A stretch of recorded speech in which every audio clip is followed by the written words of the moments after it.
Also pick up the latest copy of Dr. Meek's book, Nomadic Foundations, which she will sign for you if you ask her nicely. So, tonight I have the honor of introducing Dr. Sandra Meek. Dr. Meek is an assistant professor of English here at Berry and teaches contemporary literature and creative writing. She received her MFA from Colorado State University and her PhD from the University of Denver. For those of you who've had her classes, you may already know what an excellent professor she is. But not only is Dr. Meek an excellent professor, she's an excellent poet and a committed advocate of poetry. Meek's poems have been published in many journals, including the Iowa Review, the Kenyon Review, Prairie Schooner, Conjunctions, and Quarterly West, as well as on the website Poetry Daily. Meek has also been nominated for the Pushcart Prize for her poems How to Build a Fallout Shelter, Amputations, and Addiction Unit, and was featured Poet of the Month in January 2000 on PoetryNet. Her chapbook, The Circumference of Arrival, was published by Elixir Press in 2001. Nomadic Foundations, a book of poems largely based upon Meek's Peace Corps experience in Manana, Botswana from 1989 to 1991, was released by Elixir Press in March of 2002. Reginald Shepard writes of Meek's poetry that the landscape of Botswana and its otherness to human understanding is palatable in these poems, that the landscape is an active agent, determining, limiting, and the interaction of the social and the physical landscapes, their mutually reinforcing alienness, is one of her book's primary themes. The book explores and enacts, not least in its estrangements of language, the otherness of the physical and social world, and the ways in which they other the speaker. So she neither romanticizes nor patronizes those conventionally defined as others, who are her students, her colleagues, her friends, but instead recognizes and explores the way in which she herself is other, not just to those around her, but also to herself. Crossing borders of place and self, erasing the margin of regret while redrawing it, Sandra Meek tells us the history of the darkness of light, making the vanishing visible. So, without further ado, I'd like to introduce Sandra Meek.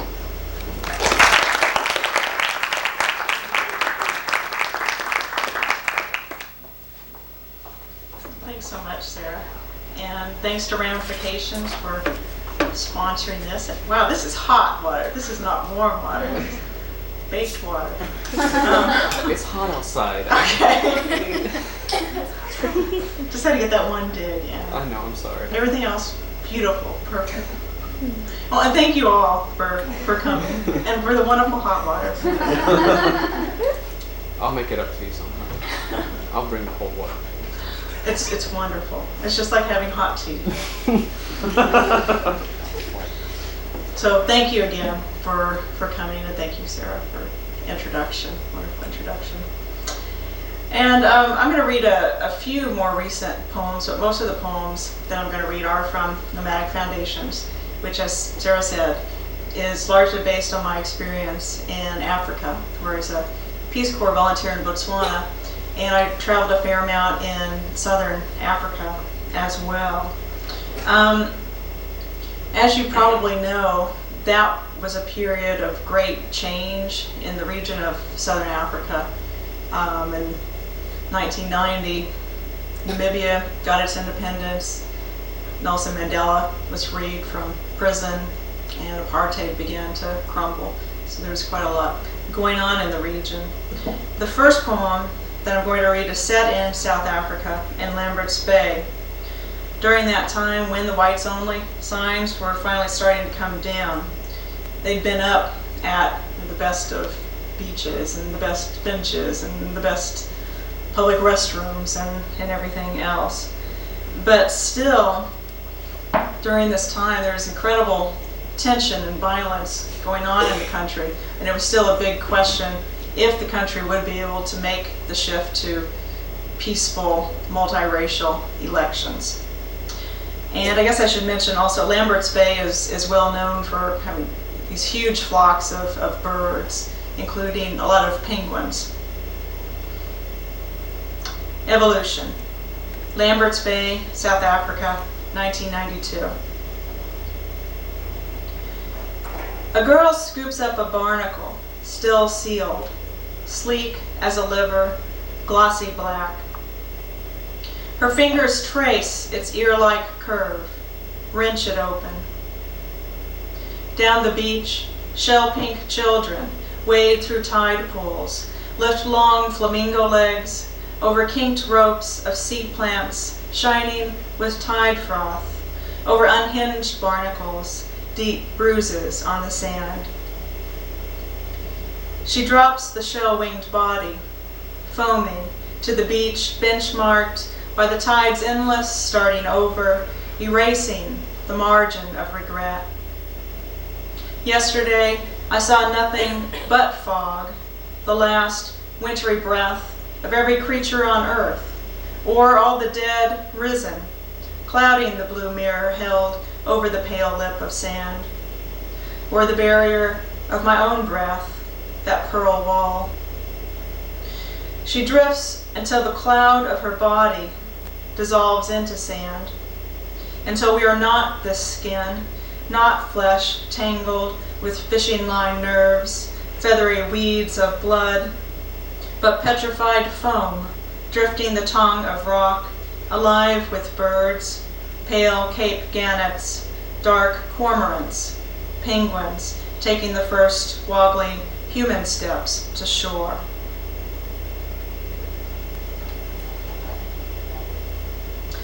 Another place that I visited was the Matokos Hills in Zimbabwe, and that's where the picture on the cover of the book comes from.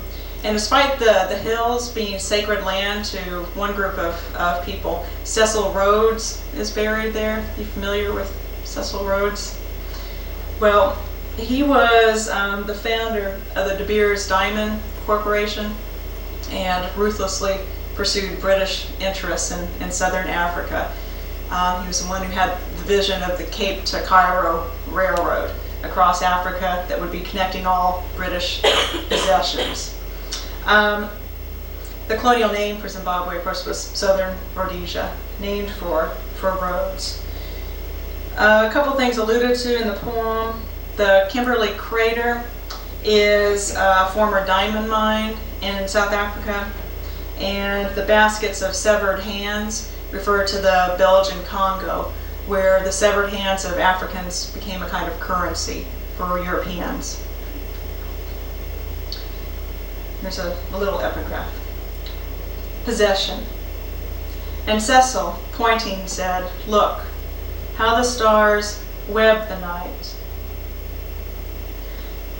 Skeletons of birds shadow us, moving upriver. How things lean with history. That starved moon, the thinness of your voice tonight. Are these the faces the border crossed? This bridge, imagined fragment, the height of failure, ruthlessly dreaming, baboons tangled in steel, and 500 feet down, the wreck of gold on the fish.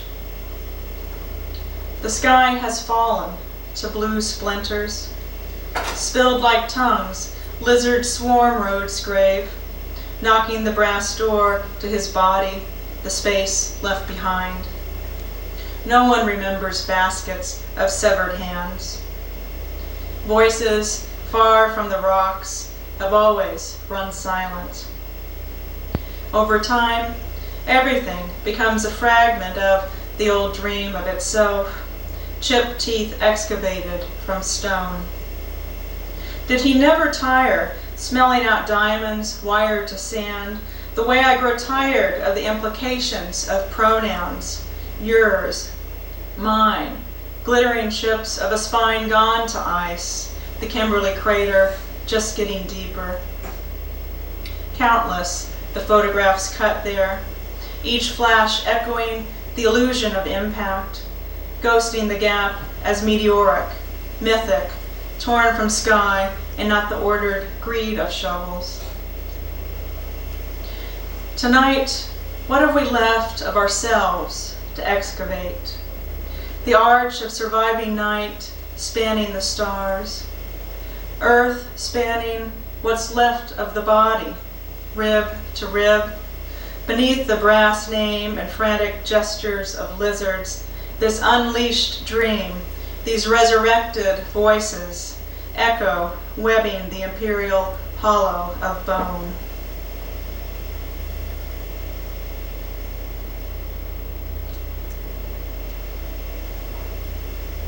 The next poem is a prose poem and comes from an experience hitchhiking across the northern part of the Kalahari Desert in Botswana to the Okavango Delta.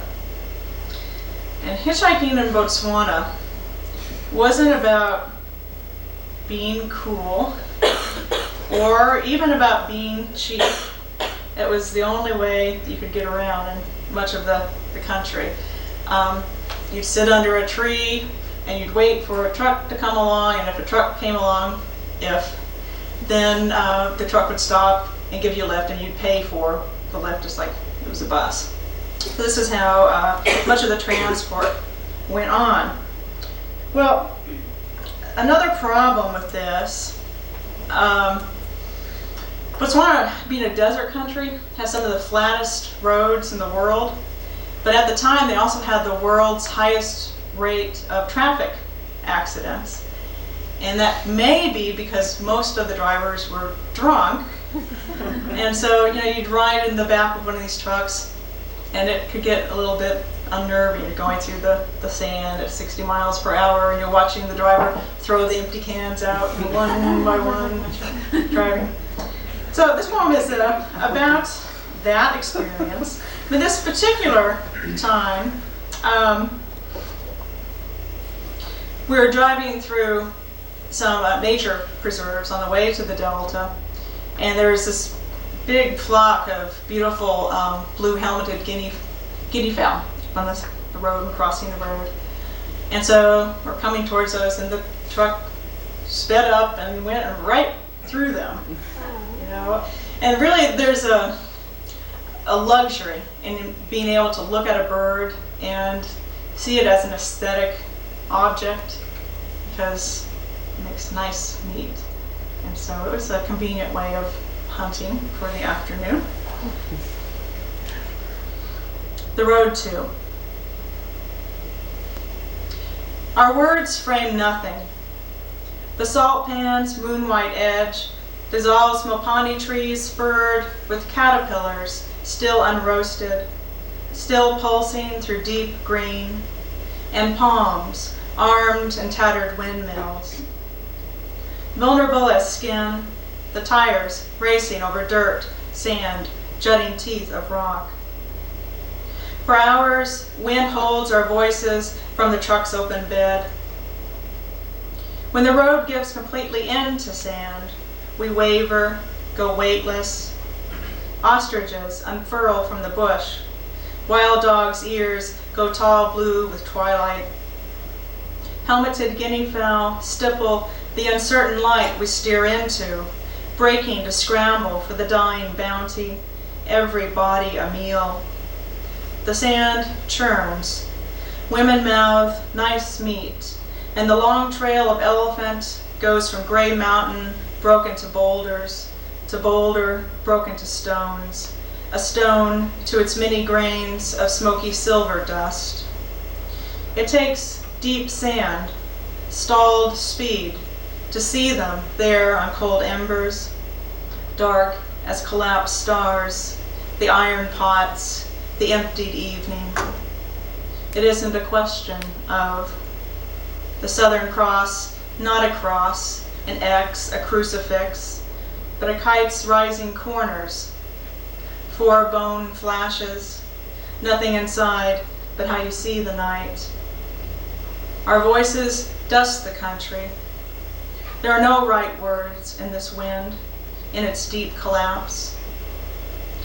They say the skeleton holds the body inside, that dust makes up the stone, that one is one, divided, multiplied, enough. We say nothing as night tilts from its shell, the Milky Way smoking across.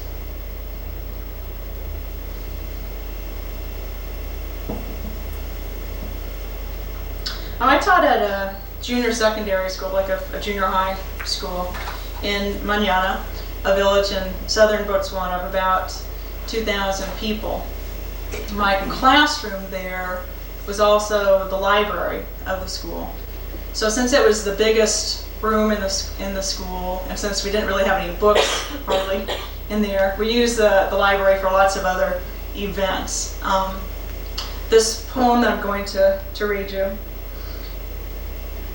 mentions several of those events, including a time that a magician came to perform for the students, and another time that traditional court was held in the library.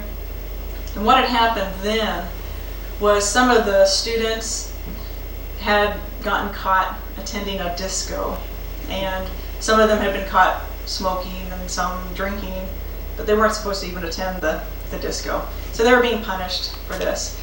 And so the chief and the elders of the village came to the school to hold a traditional court to punish the students. So we were all seated there in the library, and they would call each student up individually who was being punished. And then the parent would stand up in the audience, and she would tell the whole audience, the students, the elders from the village, all of the parents, everybody, just what things that kid had been doing at home that were so awful in excruciating detail. And then there was this bundle of green tree branches, and then they would whip the students with the branches. So this was not the school you wanted to get in trouble at. Also, I should say about the poem that it brings together several voices. There are quotes in the poem from Marianne Moore's poem, The Pangolin. There are also quotes from the headmaster at the school that I lifted from the minutes that I take at the school meetings. So there are values to such meetings. And so it's a little bit disjunctive because of the quoting that goes on. The poem, I think, is concerned about violence, both undisciplined violence, as in the violence against animals that the students regularly engaged in, and also violence as discipline. And in the background, I think, too, the historical violence that was colonialism. When I first went to Botswana, I thought I would never use corporal punishment, but I was wrong.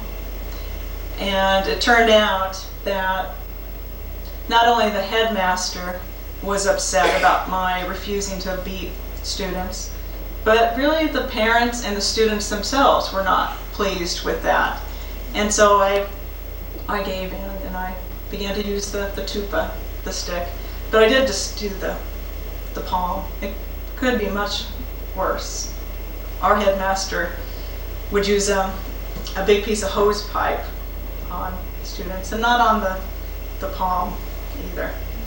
And that was an accepted thing in this system. Also, the you in the poem is a student that I did beat, and who was also one of the ones that got the worst of it at the traditional court. There are two epigraphs to this poem. The library. Another armored animal. Marianne Moore, the pangolin. One day Chief Lion called all the animals together. "Friends," he said, "we have caught hare. How shall we kill him?" Setswana folktale.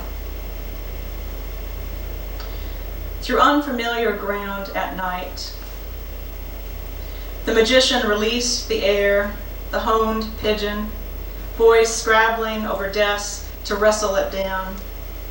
You tallest, among shadows the gas lamp hissed against empty shelves. I remember fire, a black cap, imported cards. When the headman came for Kotla court, it had nothing to do with birds, with the stoned dog, coins of blood you opened in fur. You took your stripes.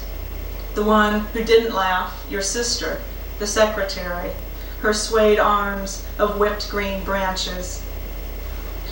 To explain grace requires, let us review the school rules and regulations once more. Something more than the hand. Class, court, a wedding hall, storage from the president's feast, rice and boiled goat heads. The room heaped so full, there was no other side to the world, despite the wall map, the flattened continents. It's true, one may grow to the tupa, the stick, carry it to lead morning prayer. Let us point out to students that they now have uniform and they have to wear it. The day I beat you in English, you drew soldiers, rows of heads, perfectly ordered, capped. The first night of electricity, snakes came down from the rocks. Students arrived in groups from dark footpaths outside the humming light. The night still full of Demo, the giant python with a white man's head and trunk, born full-blown from the rock.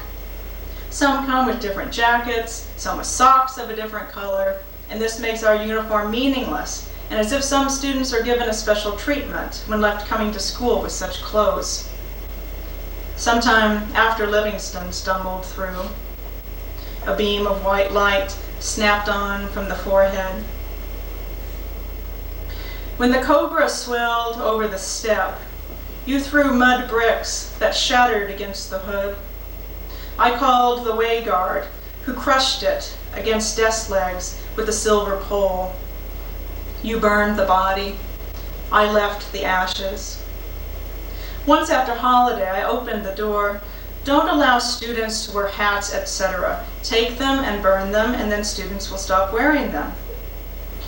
A sparrow hitting pane after pane. Found her nest in the map shelf. Unraveled fist after fist of grass. Cleaned up the map of Africa sent from the States, countries marked by endangered species. Botswana, pangolin. I don't remember the word for tomorrow.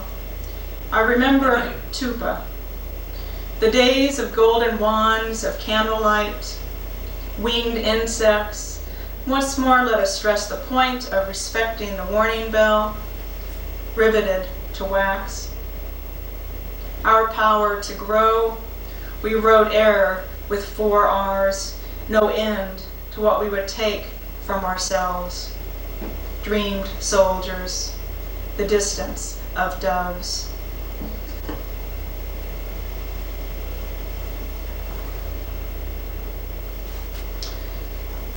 I'm going to read a few more recent poems for my next manuscript, which is entitled Burn, and then I'll finish up with a couple more from Nomadic Foundations. This first one, in the beginning of the writing process, it started out with a couple of memories. One of my mother, when I was 4, reaching up to change a light bulb, and she slipped a couple of discs. And so, in my memory, she's changing the light bulb, and suddenly this horrible scream, which seemed like hours. So that memory, and also of this game that my sister and I used to play in the kitchen, where we would whip up these concoctions for each other to sample blindfolded. And unfortunately, my sister was 4.5 years older than me. And I say that to excuse myself, that maybe that's why it took me so long to catch on to what was going on in this game. Because I'd be, mixing sugar and honey and cinnamon together, and she'd be ketchup, vinegar, anything disgusting she could think of to put in there. Well, so that's how the writing for the poem began. But then the whole thing with the ketchup and the vinegar reminded me of this science experiment we did, where maybe some of you have done this as well, where you take a wishbone and you soak it in vinegar. Has anybody ever done that way back in 2nd grade or something? Well, I was telling this story at another reading, and there was a 4th grade teacher in the audience, and she said yes, to dissolve the calcium. So I guess somebody else has done this assignment. But so then that image made it into the poem, but really as the process went on, it turned out to really be about none of those things, but it turned out to be about anorexia. So there are just very little bits of the original thing there, and really I think the poem ended up being in a totally different vein. The kitchen.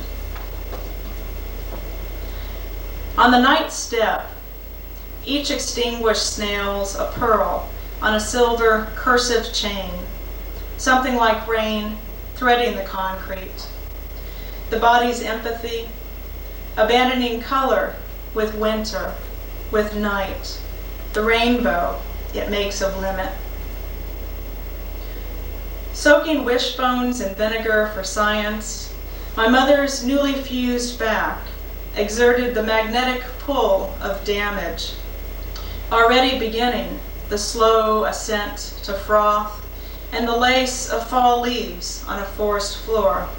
The girl who died at 15 at 50 pounds, bones nothing but brittle webs of absence. The untraceable circle has no circumference.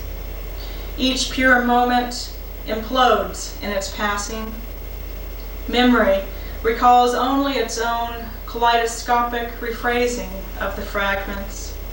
Childhood's paper swan, pinned in the unstable eye of the storm, refolded into a music box where the girl is stuck back together in the pose of art. On point, the body's a needle, tracing a predestined groove each time the box is open to view her dancing on a pinhead, so thin as to make room for the rest of the starving angels, as if the body, by disappearing, could become a soul. Predictable, the elements' reversal, the half-life of matter, entropy, and the universal tendency to retreat to a dark interior closet as the shattering windows are swept up into a glistening wing. Swollen with vinegar, the wishbones became supple as a ballerina's arched back, a rainbow's promise of a future without rain.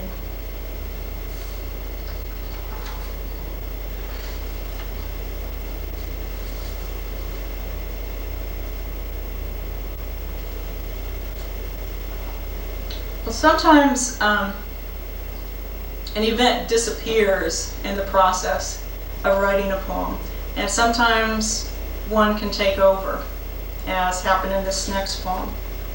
I had been reading a speech given by Luke Howard just about 200 years ago, entitled On the Modifications of Clouds and on the Principles of Their Production, Suspension, and Destruction. And it was a really interesting essay, actually. It was a speech that he gave to a scientific society, to wonderful reception. And it was the first time that anybody ever classified the clouds. You know, cirrus, cumulus. Nobody had ever thought that you could classify these amorphous beings before. So I was thinking about that when September 11th happened. And just as that event was constant on everyone's minds for those days and weeks, that event kept coming into this poem, where I'd been trying to write about Howard's attempt to come to terms through science and through language with something that had seemed utterly beyond classification. The poem also quotes the book of Job, as well as Howard himself, and Howard in the speech directs the reader to see the book of Job at several points. And again, there's an epigraph here that's from Luke Howard. On the modifications of clouds, in which so evident provision for the sustenance of all animal and vegetable life, as well as for the success of mankind, we may discover the wisdom and goodness of the Creator and Preserver of all things. See on this subject, Job chapter 37 and 38, Luke Howard. 2 columns of air, still the city's tallest structure. Weeks later, smoke still rising, penciled, as it were, onto the sky. Think structure, not form, Howard wrote on the clouds. Yearning for pattern to match cirrus, cumulus, he rejected the more strictly correct stratum, naming the continuous horizontal sheet of suspended water and air stratus. Before the first flame struck the tower, what did the passengers divine in that sky, fractured and glass racing toward them, before the golden gates to someone else's kingdom of light flamed open, casting them off to their own ever after? A pillared cloud, music made of breaking air's resistance. Cirrus, cumulus, stratus, nimbus, where is it written? The taxonomy for paradise, language made universal by its dying. If only each I, each thou, were winged, untargeted as the voice beneath the rubble, which climbed the cell phone signal to an orbiting fist of steel. The last miskeyed words of survival, I, we, are alive, sifting down through a darkened bedroom to a stranger's ear. Words he'll reform each midnight's ground zero, from breath become anonymous as nightmare, as angel. Design the world as teleology, and the wreck is the only safe harbor. Someone's reduced to silent syllable in the unspoken name of a God unspeakable, at least from one view. This flight I take over lights decapitated from a city, floating glitter of cloud, erasing horizon's golden dash, alpenglow in the bubbled cloud sheet flowering from petal to blade, stretched near to breaking, like the fishnet of the body at 30,000 feet, nerve touching nerve, and the gaps between where you can look down and see the earth's shivering grid of fawn and pine, how the structure of this world is falling. Beneath the dream of towers, a vault filled with gold, with human ash. Out of the whirlwind, a voice, who darkens counsel by words without knowledge, who can tell the way to the place light is measured out. Legion, the answering voices, prove the theory of rain. Sufficient that there exist two strata of clouds, one passing beneath the other. Us and them, scar bridge with which we've welded earth to sky. The world a blue-gray bruise, blackening as you drop through mass and form. All that's visible in glass, your own broken face, aqueous atmosphere, air weighted by the absence of wings.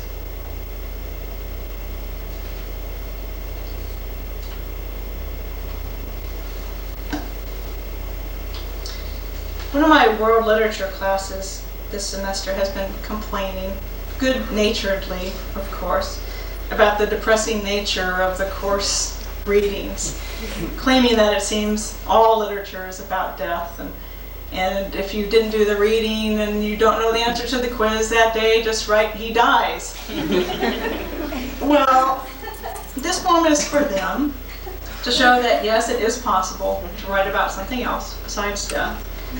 The poem is titled the Latin name for Spanish moss, so it's about Spanish moss. You know what it's really about. Death. Talancios nevis. You could walk under it your whole life and never know it flowers. Magnolia's waxy moons, eclipsing the blooms. Never know it houses chiggers, red flecks of dormant fire. Spanish moss, graybeard, thrives on fences, telephone wires, wine cemetery oaks with cursive scrawls weeping over block letters in stone. Don't we want to believe in living without the machinery of life, holding our breath through eternity at the bottom of the pool, unending time to make over each flailing, fluid gesture to sign language's precise fluency? Science, the art of elaborate misnaming. It's not a moss, but an herb related to the pineapple, as Irish moss is an alga, reindeer moss a lichen, and the air fern's not a plant at all, but an oceanic skeleton dyed green. What we make in the image of this world, is it art or description's drapery? Christmas tinsel stripped of silver to essence, shredded copperish paper. Not a sachet of hair rescued from a lost beloved's ivory brush, its unraveling nest composed of a single living thread, which in the end kills nothing. Not a parasite, but merely a plant living on air, so weightless it resists gravity, the curious hands loving destruction. The ephemeral's part of the illusion, part of nature's art, beyond our dreamed up uses, packing material, upholstery stuffing, the fertility doll's approximate flesh, winding the flowering skirt's hidden stem. A muse for artifice, its soft embellished spine. Each loop leads through the next, a wad of ancient fishing line marooned in these trees during some archetypal flood. How easily the moment walking beneath ravels into forever. The way this sidewalk followed far enough would end in ocean. Coral reefs, chromatic alphabet in endless revision, cobalt to cream.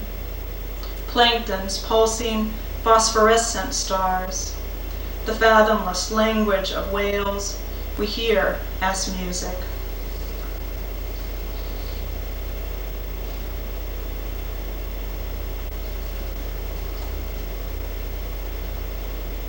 I'll end with one last poem from Nomadic Foundations. Well, two last poems from Nomadic Foundations. And actually about two survivals in these poems. The first one is about waiting for my mother to come out of surgery. She was having a mastectomy. But there are several other types of amputations going on in the poem. And one of them has to do with Namibia at independence. They got independence in 1990, and they had to decide what their new national language should be. And the language that the most people had in common was Afrikaans. And there was no way that they were going to pick Afrikaans for the national language because it was so much associated with apartheid in South Africa. But then they couldn't pick an indigenous language either because there were multiple indigenous groups, and it would seem like they were favoring one group over another. So they decided to make English the national language as a good international language that didn't have quite the political issues of the other languages. Well, the problem was only about 5% of Namibians spoke any English. And so they're in this strange position of picking a language that outsiders spoke, but they didn't. So that's one of the things that's referred to. Some of the imagery is from Namibia, and some of it, the mountain imagery, is from Lesotho, also in southern Africa. Amputations. The scar on my neck, a sign I've lost, whatever translates water to air. The body arrives as day, as desert, steeped in triggers and mines. The sea hangs on a tripwire. Again, I've remembered the mountains as meadows and streams, petals of stalled rain. forgetting my rented horse gloved in fog, the village without roads, old men sawing limbs from a donkey. Winter was what made our breath a pale silk coffin, while the countryside paused, malignant with names. In the city, the war is over. Truck drivers' evening prayers, all that riddles the night. Only engines nearly stall, hazard lights tracing the skeleton of a code. No one speaks the new national language except tourists who wield kaleidoscopes from their pockets to clock all that new light to the same stars, the same bones of snowflakes. Still, I could have greeted the soldier idling before banks of windows downtown, his camouflage startling arid pains with memories of foreign jungles never traveled. No disguise for domestic wars, no instrument for abandoning the history of the body. Because I too was hungry and could not speak, I crouched in remembered grass, watching an old man saw limbs from a donkey. Red birds stammered the blades, skipped beats, sudden wings. Evening, they would roll your stunned body into this room. All day, waterfalls arrived as gray needles, the smell of deep falling.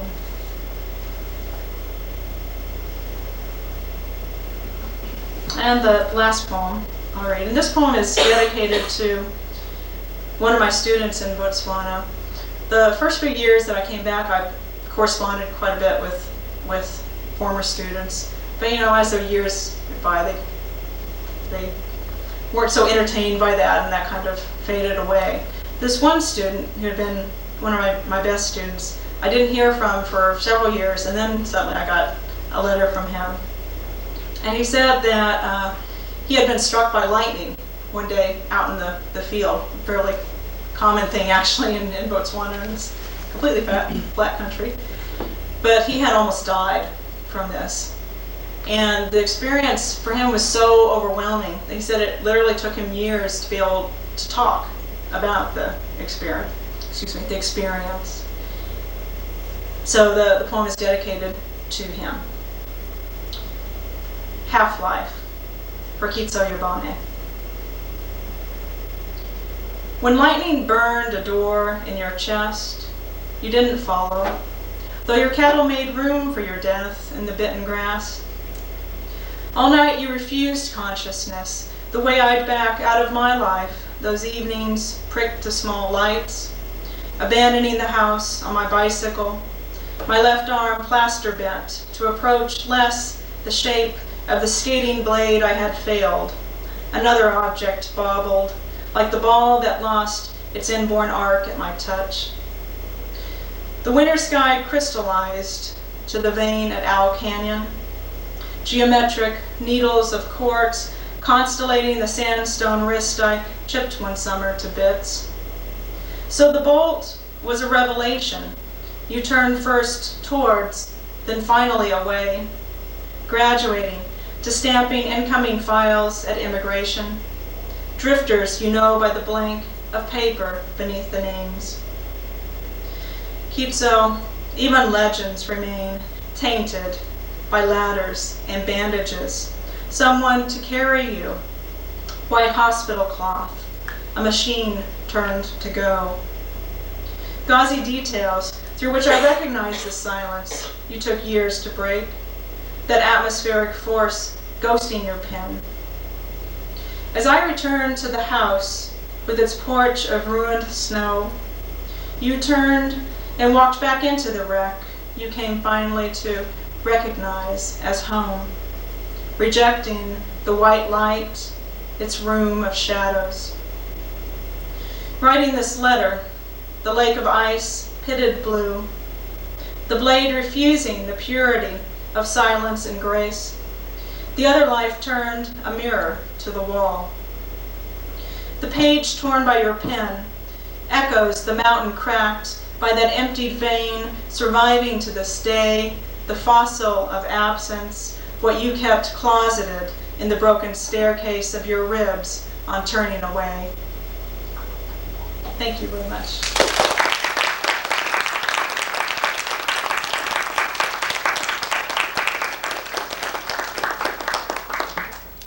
Anybody have any questions? You never have questions. A question? Yes. What inspired you to go into the Peace Corps?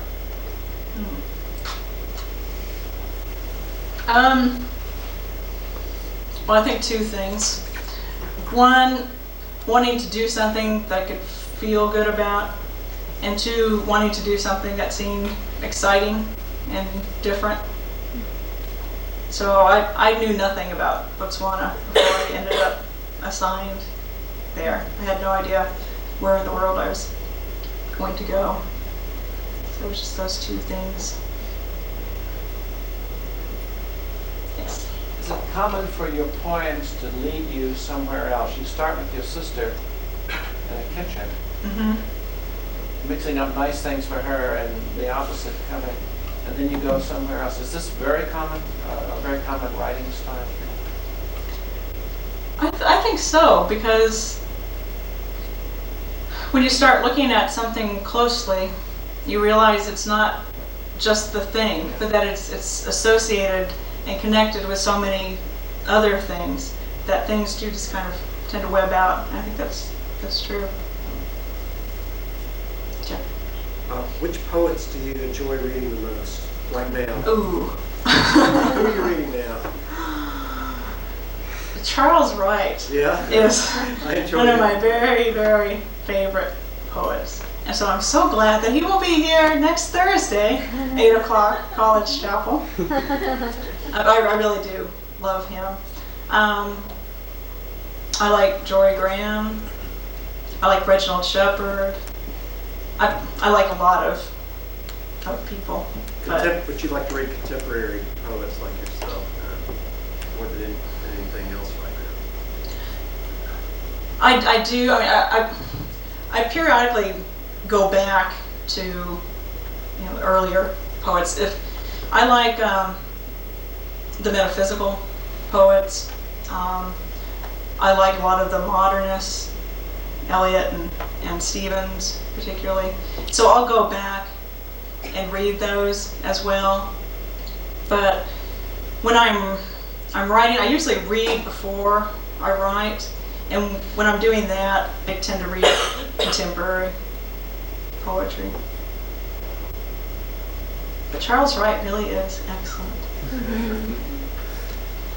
Yes. Do you think you'll ever stop writing about Africa? Well, I think in some ways it's like childhood. It's a key event in my life, even though now it's I've been back for 10 years. And so just how you can be writing about the present and something from childhood can come back in, or something from college, or I think it will always come in that way. And I also hope to go back to Botswana in the next few years and write more extensively about what's going on there now. I don't know if you know this, but Botswana had been sort of the star of Africa from the American perspective. It had this wonderful, well, they still do, this wonderful democracy. They've never had a coup or anything like that. They discovered diamonds right after the British gave up the country, which was such good timing. And so they were able to do this rapid development. So that Peace Corps actually left Botswana in, I believe it was '94. But now they have the world's highest rate of AIDS. And Peace Corps is going back into Botswana. So it's just a really sad case. They were so enthusiastic and hopeful just 10 years ago about where the country was going.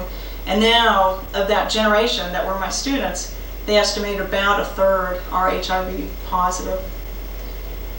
And so I would like to go back and see how that really has affected people and the place, and write more about that. But I do think it will. it will keep coming up even if I didn't do that. Anything else? Well, thank you very much for coming.